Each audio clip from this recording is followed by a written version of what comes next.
नमस्कार, मैं हूं निशा। आप देख रहे हैं पंजाब केसरी टीवी। बिहार विधानसभा चुनाव पर पंजाब केसरी की विशेष कवरेज जारी है। इस कार्यक्रम में मैं बिहार के एक एक विधानसभा सीट के समीकरण पर चर्चा करती हूं। इसी सिलसिले में आज सिकटा विधानसभा सीट के समीकरण पर चर्चा करूंगी।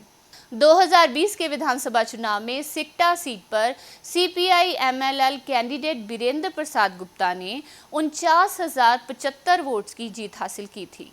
बीरेंद्र प्रसाद गुप्ता ने निर्दलीय उम्मीदवार दिलीप वर्मा को 2,302 वोट के कम मार्जिन से हराया था। लेकिन 2024 के लोकसभा चुनाव में सिकटा विधानसभा सीट पर जेडीयू ने महागठबंधन की बढ़त को खत्म कर दिया। इस बार सिकटा में जेडीयू ने आरजेडी उम्मीदवार पर 8,549 वोट की लीड कायम की। इस बार सिकटा में जेडीयू ने आरजेडी उम्मीदवार पर 8,549 वोट की लीड कायम कर ली। इस विधानसभा चुनाव में सिकटा पर मिली इस लीड को जेडीयू किसी भी तरह से कायम रखना चाहती है। आइए अब सिकटा विधानसभा सीट के समीकरण पर डालते हैं रिपोर्ट। विधानसभा सिकटा बिहार की 243 विधानसभा सीटों में से एक सिकटा विधानसभा सीट है। पश्चिम चंपारण जिले में स्थित ये विधानसभा क्षेत्र वाल्मीकि नगर लोकसभा निर्वाचन क्षेत्र के अंतर्गत आता है। बता दें कि ये सीट तो 1951 से ही अस्तित्व में है, लेकिन समय समय पर परिसीमन के बाद इसकी सीमाएं परिवर्तित होती रहीं। 1951 में इस सीट पर पहली बार कांग्रेस की टिकट पर फैजुल रहमान विधायक चुने गए। 1957 में भी इस सीट पर फैजुल रहमान का ही कब्जा रहा। 1962 में स्वतंत्र पार्टी के रैफुल आजम विधायक बने।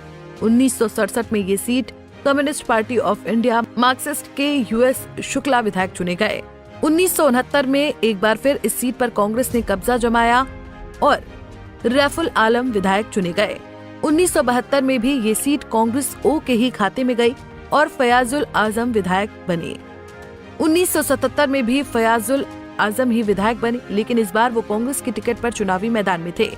1980 में धर्मेश प्रसाद वर्मा जनता पार्टी जेपी की टिकट पर तो 1985 में जनता पार्टी की टिकट पर विधायक बने।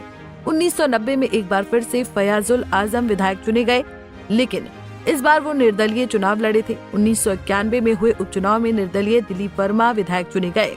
इसके बाद 1995 में चंपारण विकास पार्टी, 2000 में बीजेपी और फरवरी 2005 में समाजवादी पार्टी की टिकट पर वर्मा ने चुनाव जीता। नवंबर 2005 में कांग्रेस की पार्टी पर फिरोज अहमद चुनाव जीते।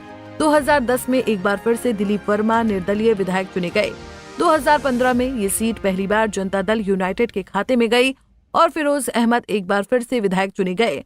2020 के चुनाव में सीपीआई एमएलएल कैंडिडेट बीरेंद्र प्रसाद गुप्ता ने जीत हासिल की थी। इस बार भी यहाँ से बीरेंद्र प्रसाद गुप्ता ही लेफ्ट का मोर्चा संभालेंगे। वहीं 2020 के चुनाव में सिकटा सीट पर सीपीआई एमएलएल कैंडिडेट बीरेंद्र प्रसाद गुप्ता ने 49,075 वोट से जीत हासिल की थी। बीरेंद्र प्रसाद गुप्ता ने निर्दलीय उम्मीदवार दिलीप वर्मा को 2,302 वोट के कम मार्जिन से हराया था। निर्दलीय उम्मीदवार दिलीप वर्मा को 46,773 वोट मिले थे, तो खुर्शीद फिरोज अहमद ने 35,798 वोट लाकर तीसरा स्थान हासिल किया था। वहीं 2015 के विधानसभा चुनाव में इस सीट पर जेडीयू के फिरोज अहमद ने बीजेपी के दिलीप वर्मा को 2,835 वोटों से हराया।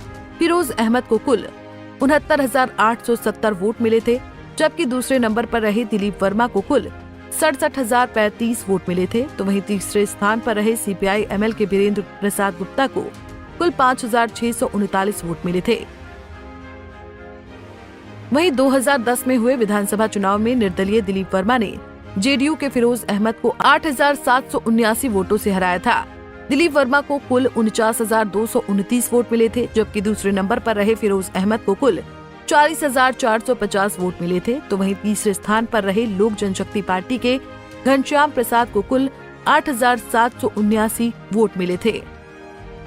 बीरेंद्र प्रसाद गुप्ता ने पिछले चुनाव में कम मार्जिन से जीत हासिल की थी, इसलिए इस बार उनके लिए जीत हासिल करना आसान होगा। आइए अब बात करते हैं सिकटा विधानसभा सीट के समीकरण पर। सिकटा विधानसभा सीट पर मुस्लिम और यादव वोटरों की संख्या ज्यादा है। इसके अलावा रविदास, कोयरी और ब्राह्मणों की भी यहाँ निर्णायक भूमिका है। इसके अलावा लोगों को हर साल बाढ़ और कटाव की मार झेलनी पड़ती है। इस इलाके के लोगों को हर साल बाढ़ और कटाव की मार झेलनी पड़ती है। बरसात के मौसम में गांव का संपर्क शहरों से टूट जाता है। इससे यहाँ के वोटरों में नाराजगी बढ़ती है। इस बार यहाँ सड़क, जल निकासी, बेरोजगारी और आपदा राहत चुनावी मुद्दा बन सकता है। वैसे बिहार विधानसभा चुनाव को लेकर हमारी विशेष कवरेज जारी रहेगी। तब तक हमसे जुड़े रहिए और देखते रहिए पंजाब केसरी टीवी। नमस्कार। हमसे जुड़े रहने के लिए हमारे YouTube चैनल को सब्सक्राइब करें और नई वीडियो की नोटिफिकेशन के लिए बेल आइकॉन को दबाएं।